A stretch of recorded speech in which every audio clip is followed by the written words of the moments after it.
दुश्मन न करे दोस्त ने वो काम किया है, ट्रंप ने भारत के ऊपर टैरिफ से हमला किया है। जी हाँ दोस्तों, डोनाल्ड ट्रंप ये वही हैं जिन्हें एक समय भारत का one of the closest partner माना जाता था। हमारे मोदी जी और ट्रंप के रिश्ते को ऐसे देखा जाता था जैसे कहीं कुंभ में बिछड़े हुए भाई हों ये लोग। लेकिन आखिरकार ऐसा क्या हुआ कि अंकल ट्रंप से संबोधित किए जाने वाले इंसान ने भारत के अगेंस्ट ऐसे स्टेप्स लिए?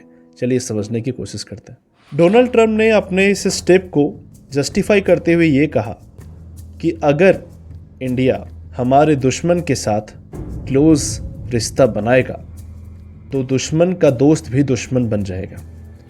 क्योंकि इंडिया और रशिया के रिलेशंस काफ़ी क्लोज हैं और हमारे ट्रेड रिलेशंस काफ़ी स्ट्रॉन्ग हैं। We are heavily dependent on Russia for defence import and also oil requirements.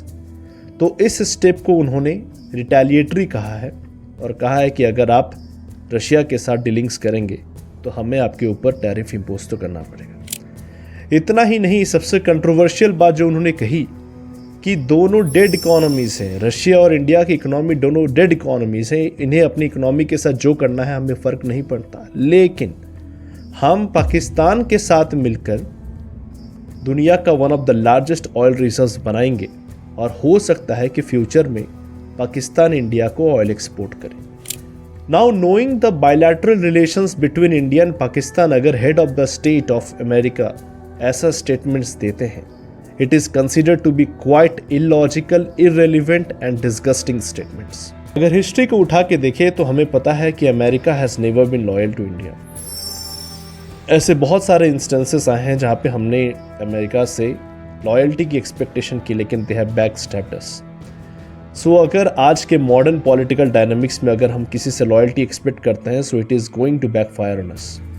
इतना तो हमें पता था कि America, specially Donald Trump, will never be loyal to India. Media के सामने बहुत सारी चीज़ें प्रेजेंट करना अलग होती हैं, लोगों को बेवकूफ़ बनाना आसान होता है, लेकिन पॉलिटिकल डायनामिक्स काफ़ी डिफरेंट होती हैं। अब दिलचस्प बात यह है कि देखना है कि इंडियन गवर्नमेंट इस चीज़ को कैसे रिस्पॉन्स करती है। What will be the course of action of the Indian government.